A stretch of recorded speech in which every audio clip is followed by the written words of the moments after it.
সম্মানিত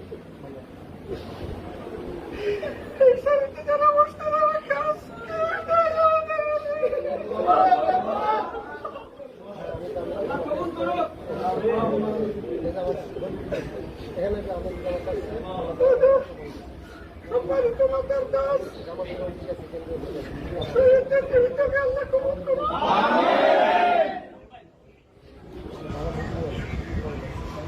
আল্লাহ তাআলা তাদেরকে তার আমরার বান্দাদের মধ্যে কবুল করেন।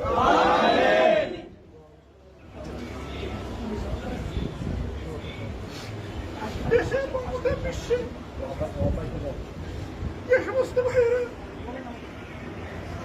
আত্মপুর পর্যন্ত মহাত্মা গান্ধী আল্লাহ তাআলা আমাদের মাথার উপর থেকে সেই খাদমের টুকরা সরিয়ে দিয়েছেন। এখানে আমাদের কোনো কৃতিত্ব নাই, সমস্ত কৃতিত্ব আল্লাহর।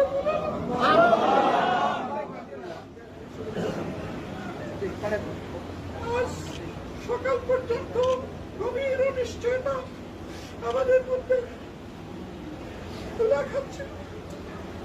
এরপরে এক সময় আমরা যোগাযোগ বিচ্ছিন্ন হয়ে গেলাম। বেশ কিছু সময় কেউ কারোর সাথে আমরা যোগাযোগই করতে পারলাম না। কত জাতের কত আশঙ্কা আমাদের মাথার উপরে ছিল। সুতরাং পুলিশ সমস্ত কালো পর্দা সরে একটা আলোর জন্য দিয়েছিলাম। সম্মানিত এখানে নির্বাহী পরিষদের সম্মানিত সদস্যবৃন্দ আছেন, সদস্যবৃন্দ আছেন। গত 15-16 বছর ধরে নির্যাতিত